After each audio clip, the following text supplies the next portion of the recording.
Buried in General Motors' own paperwork is a fix they never advertised. 10 years or 150,000 miles covered at no charge for a power steering pump failure that can leave you fighting the wheel at highway speed. It's on the books, and most GMC Acadia owners have never heard of it. That's the kind of gap this video closes, because not every Acadia year deserves the same reputation. Some years hide a torque converter shudder and a wave plate transmission failure that runs $3,000 or more before 90,000 miles. Others run past 200,000 miles with nothing but oil changes. By the end, you'll know exactly which model years to avoid, which ones to buy without hesitation, and the one repair most owners are leaving on the table for free right now. Let's start with the year GM would rather you forgot about. The GMC Acadia has been around since 2007, and in that time it's worn two completely different personalities. The first generation ran from 2007 to 2016, built on GM's Lambda platform, sharing its bones with the Buick Enclave and Chevy Traverse. The second generation, from 2017 on, is a different vehicle almost entirely, smaller, lighter, and built around a different set of problems altogether. That distinction matters more than almost anything else in this video, because most of the Acadia is unreliable talk online treats it as one car with one reputation. It isn't. A 2009 Acadia and a 2021 Acadia can fail in unrelated ways for unrelated reasons, and knowing which generation you're looking at changes almost every buying decision that follows. Trim level barely matters here either. Whether you're looking at a base SLE or a loaded Denali, these are largely the same drivetrain underneath. So a nicer interior won't save you from a bad model year. Over 1 million people have already watched breakdowns of what goes wrong on the first generation alone, which tells you this isn't a niche complaint, it's a common used buyer question. So instead of ranking the Acadia as a whole, we're going generation by generation, problem by problem, with dollar figures and the mileage where each one tends to show up. Some of what's coming is bad news for a few specific years. Some of it is going to surprise you, including a repair GM will still perform for free on certain model years that almost nobody asks for. We'll start where the reputation started, the first generation, and the one part that sent more Acadias to the shop than anything else on this list. Start with the first generation, 2007 through 2016, and specifically the power steering pump. On thousands of these SUVs, the pump wears out early, and when it does, you don't lose steering completely. The wheel still turns, but the power assist cuts out, sometimes all at once, sometimes in stop and start pulses that feel like the wheel is fighting you. Feel that happen at 65 miles an hour changing lanes, and that's not a minor inconvenience, that's a safety problem. General Motors knew about this. Back in December of 2014, General Motors issued a formal special coverage bulletin specifically for loss of power steering assist. It covers the 2007 through 2011 Acadia, along with the same era Buick Enclave, Chevy Traverse, and Saturn Outlook, all built on the same platform, all sharing the same steering hardware. This isn't a recall in the legal sense, it's a special coverage adjustment, but the practical effect for an owner is the same. A fix paid for by General Motors, backed by its own paperwork. Under that bulletin, General Motors extended the repair coverage to 10 years, or 150,000 miles, from the vehicle's in-service date. Not from when you bought it used, not tied to the original owner. The pump and the steering gear valve housing get replaced. The system gets refilled with the correct Dexron 6 fluid, and it is done at no charge if your Acadia falls inside that window. Here's the part almost nobody talks about. That coverage window has, for most of these vehicles, already run out. A 2007 model, 10 years from its in-service date, hit that ceiling around 2017. But if you're closer to the edge of that window, or a dealer tries to quote you full price on this exact repair, ask specifically about the special coverage bulletin for power steering loss before you pay anything. It is dated, and it is General Motors' own paperwork, not a forum rumor. Beyond the warranty question, the mechanical lesson holds regardless of year. If you're looking at any first-generation Acadia and the power steering feels the least bit inconsistent, that's not something to shrug off or blame on cold weather. It's this pump, and it only gets worse. The second issue on these early Acadias is the timing chain, and this is where you will see the most conflicting information online.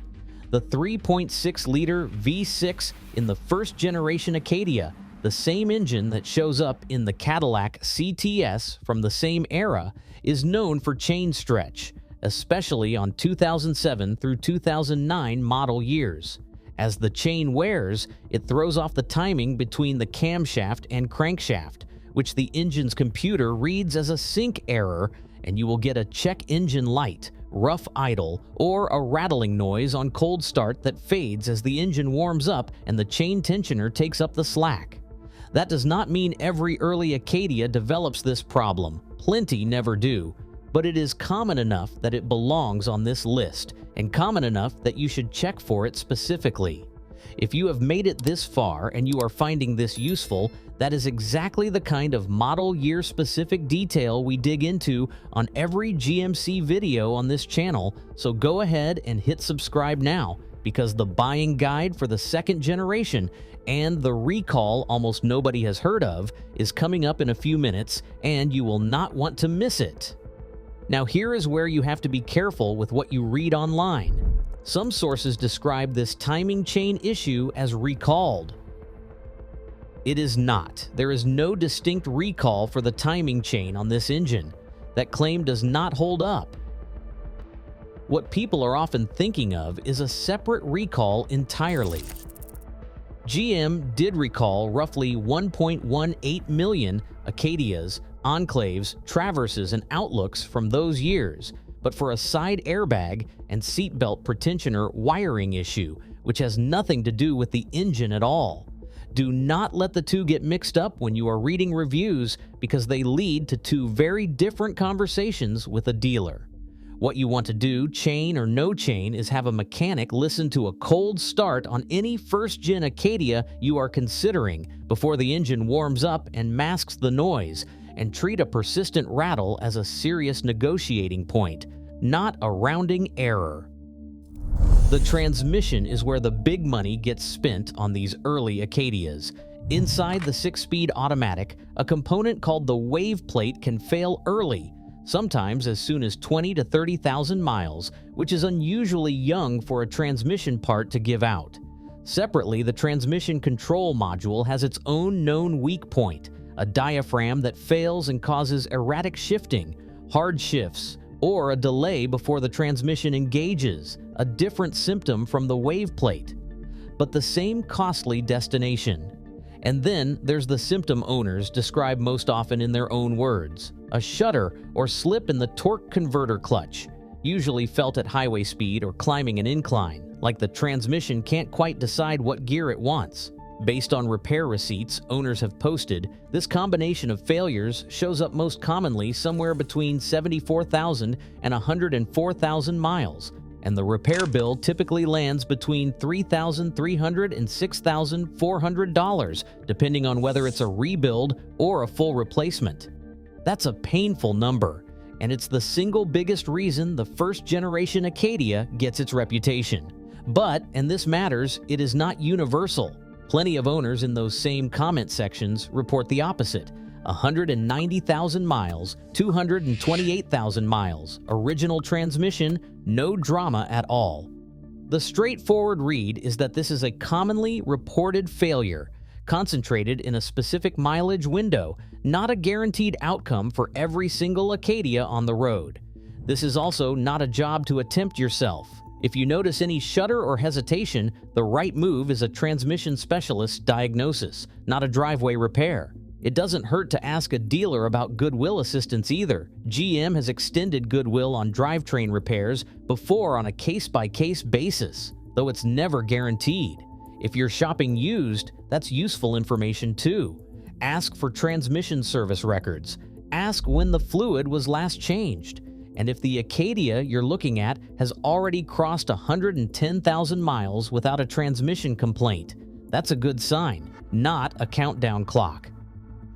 Now here's the one nobody puts on their top 5 list, and it's the complaint that shows up more than any other single issue across owner comments on this generation: the AIR conditioning compressor and clutch. It's not dramatic. It doesn't leave you stranded on the highway.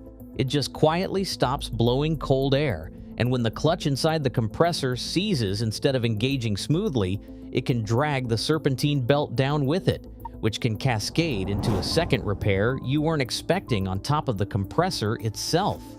It's an expensive enough repair that owners bring it up unprompted, over and over, more than the transmission, more than the timing chain. Most Top Problems videos skip right past it because it isn't as dramatic as a transmission failure.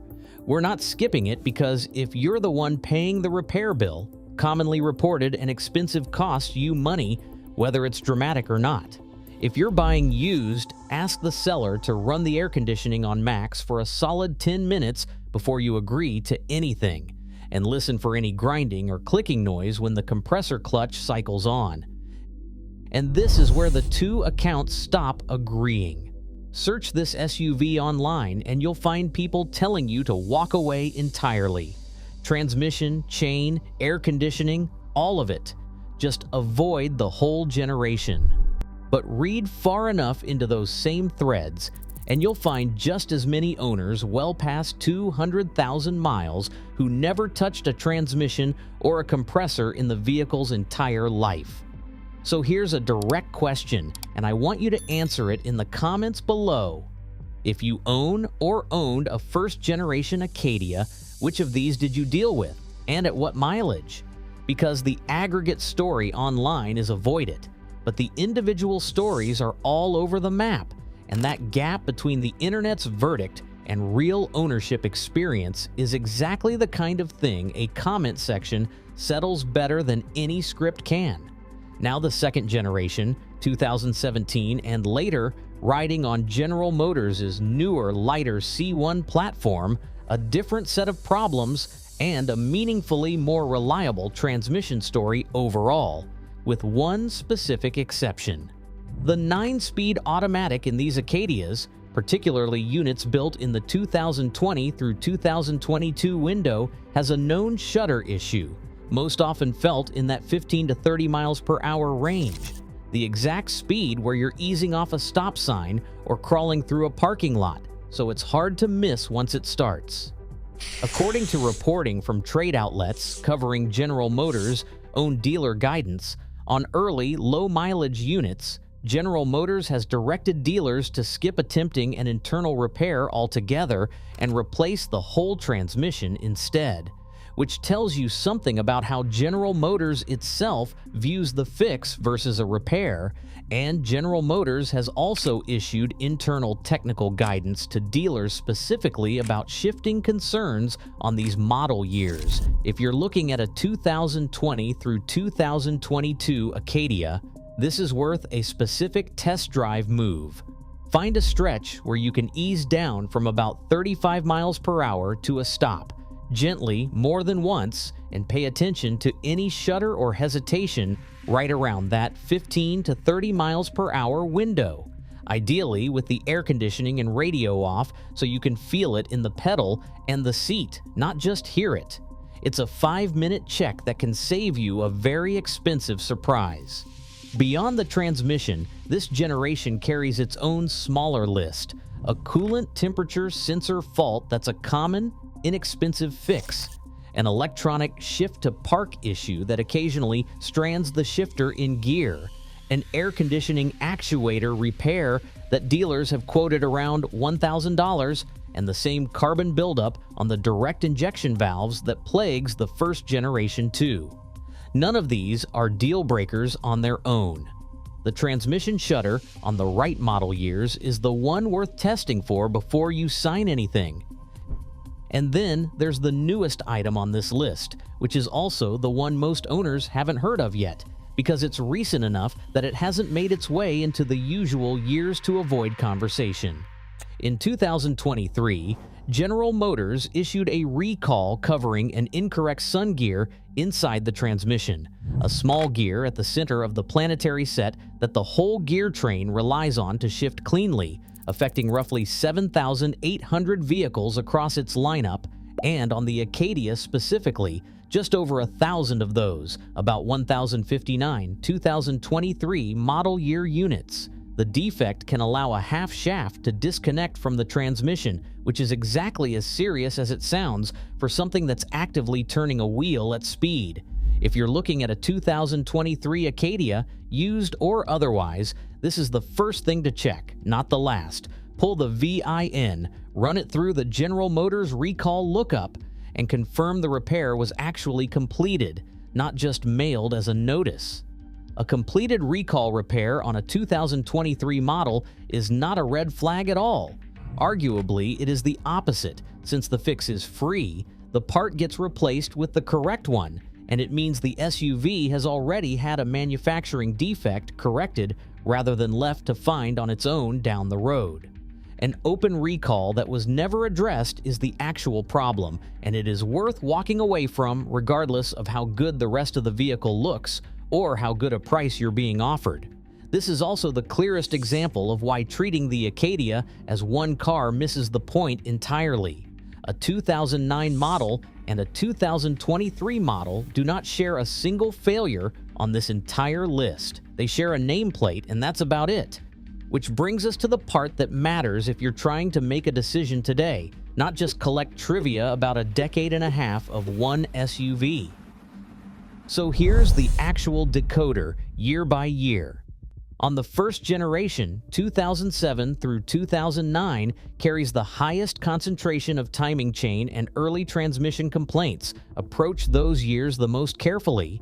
Insist on a cold start listen and a transmission inspection no matter what the odometer says. And don't skip the air conditioning test either. 2010 and 2011 are meaningfully better, and they're also the model years still worth asking a GMC dealer directly whether a given VIN ever had that power steering repair performed under the special coverage bulletin. 2012 through 2016 are the strongest first-generation years overall, same wave plate and air conditioning compressor risk profile as the rest of the generation, but without the chain issue layered on top, so they're a solid pick if the pre-purchase inspection comes back clean. On the second generation, 2017 through 2019 are solid, straightforward buys, with none of the flagship issues above. 2020 through 2022 are the years to specifically test drive for that 15 to 30 miles per hour shudder before you commit to anything, using the exact test we walked through earlier, not just a quick lap around the block. And 2023 model years are fine. No caveats, as long as that sun gear recall shows up as completed on the VIN, not outstanding. None of this makes the Acadia a car to avoid outright. It makes it a car where the model year does almost all of the work, which is exactly why lumping the whole nameplate together, the way most of the internet does, gets you a worse answer than looking at the year in front of you. If this saved you from either an expensive mistake or an unnecessary panic about a perfectly good year, that's the whole point of this channel. We do this same generation by generation breakdown for every GMC model, and sharing this one with someone shopping for an Acadia right now is the easiest way to help them before they buy, not after. Drop your generation and mileage in the comments if you haven't already. The real-world data in that comment section is often more useful than anything in this script. We'll see you in the next one.